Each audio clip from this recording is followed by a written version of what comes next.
அல்லாஹ்வின் திருப்பெயரால் அஸ்ஸலாமு அலைக்கும் வரஹ்மத்துல்லாஹி வபரகாத்துஹு. இது உங்களுடைய தீன்பாதை சேனல்.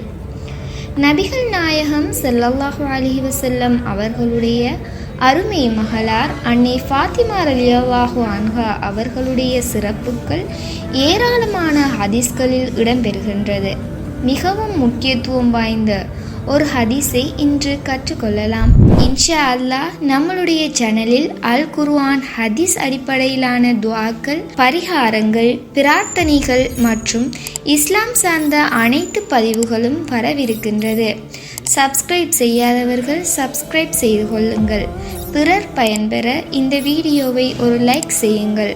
இது பலருக்கும் உதவியாக அமையும். அருமை மகளார் ஃபாத்திமா ரலியல்லாஹு அன்ஹா அவர்களை நபிகள் நாயகம் ஸல்லல்லாஹு அலைஹி வஸல்லம் அவர்கள் தன்னிலும் மேலாக நேசித்தார்கள். அப்துல்லா பின் சுபைர் ரலியல்லாஹு அன்ஹு அவர்கள் கூறுகின்றார்கள், நபிகள் நாயகம் ஸல்லல்லாஹு அலைஹி வஸல்லம் அவர்கள் ஃபாத்திமா ரலியல்லாஹு அன்ஹா அவர்களை பற்றி பேசுகின்ற போது, என் மகள் ஃபாத்திமா என்னில் ஒரு பகுதியாவார். அவர்களை மனவேதனைக்கு உட்படுத்துவது என்னை மனவேதனைக்கு உட்படுத்துவதற்கு சமனாகும். அவர்களை சங்கடத்திற்கு உட்படுத்துவது என்னை சங்கடத்திற்கு உள்ளாக்குவதற்கு சமனாகும் என்று கண்மணி நாயகம் ஸல்லல்லாஹு அலைஹி வஸல்லம் அவர்கள் கூறியுள்ளார்கள்.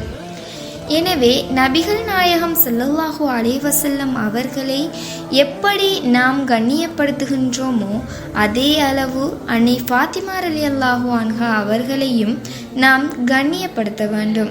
சொர்க்கத்திற்கு தலைவியாகவும் இவர்களே இருப்பார்கள் என்பது இன்னும் ஒரு சிறப்பாகும். ஜஸாக்கல்லாஹு ஹைரா. அஸ்ஸலாமு அலைக்கும் வரஹ்மத்துல்லாஹி வபரகாத்துஹு.